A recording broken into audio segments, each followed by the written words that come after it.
Wow, napakalaki nga ng billboard na ibinahagi sa Dubai. Ang nasabi nga pong concert ng SB19 ay magaganap sa Coca-Cola Arena sa Dubai sa October, kung saan ay ibinalandra na nga doon ang nasabi nga pong photo ng Mahalima o ng grupo. AOG moderator spotted in Dubai, literal na lagare sa Middle East ang ating Mahalima. The Simula at Wakas World Tour in Dubai is happening on October 11, 2025. 18 Dubai, don't forget to bring some locals with you and let them witness high-class perps by the #1 Filipino group, SB19. So, ibig sabihin, kailangan baka ngayong October 1st or mga first week ng October ay lilipad na nga ang SB19 sa Dubai dahil October 11 mag-i-start ang kanila nga pong mga events doon hanggang sa kanila nga pong concert na gaganapin nga po sa Coca-Cola. So sabi nga ng mga fans, kababalik lang daw from Japan ng SB19 ay lilipad naman agad sila sa Dubai.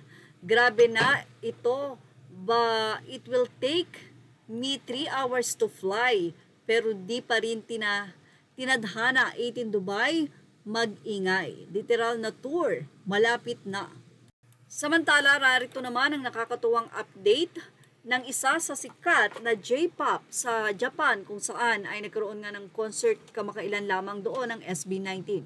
Ibinahagi ng nasabi nga pong bested official sa kanilang mismong social media account ang kanilang photo or bond with SB19. Official SB19 Simula at Wakas World Tour. Thank you so much. Pagpapasalamat nga ng bested.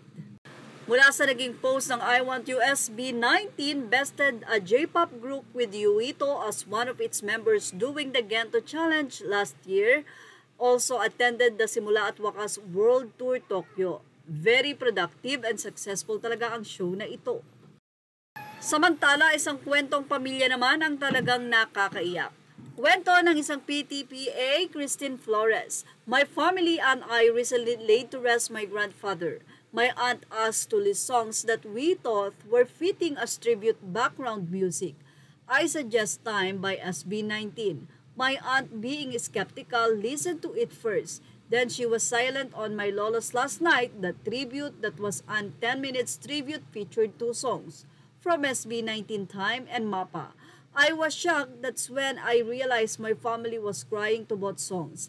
Then my aunt said these songs were suggested by one of my father's favorite apo. I never thought I would appreciate such songs, but it touched my heart and made me realize how we need to value the time we have with our family, our friends. Yung kantang Mapa, sabi sa huling parte, Mapa, pahinga muna, ako na. Yes, Daddy, pahinga na kayo ni Mama, kami. Then the whole room was crying. My aunt hugged and thanked me for sharing the music I listened to. Salamat SB19 sa music na tunay niyong nilagyan ng pagmamahal. Mula sa aming pamilya at agyaman kami, iti musika yo. Samantala, si Justin De Dios ay gaganap bilang Eshnad sa nasabi nga pong teleserye na Encantadia na mapapanood na nga sa September 29.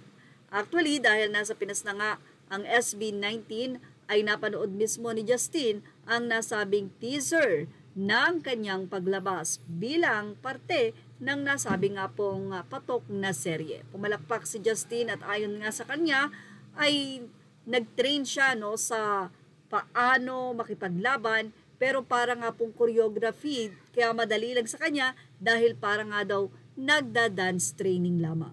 Well, yan ang ating Showbiz Snap update. Thank you for watching. Images are all credit to the rightful owners. Please like, share, and subscribe.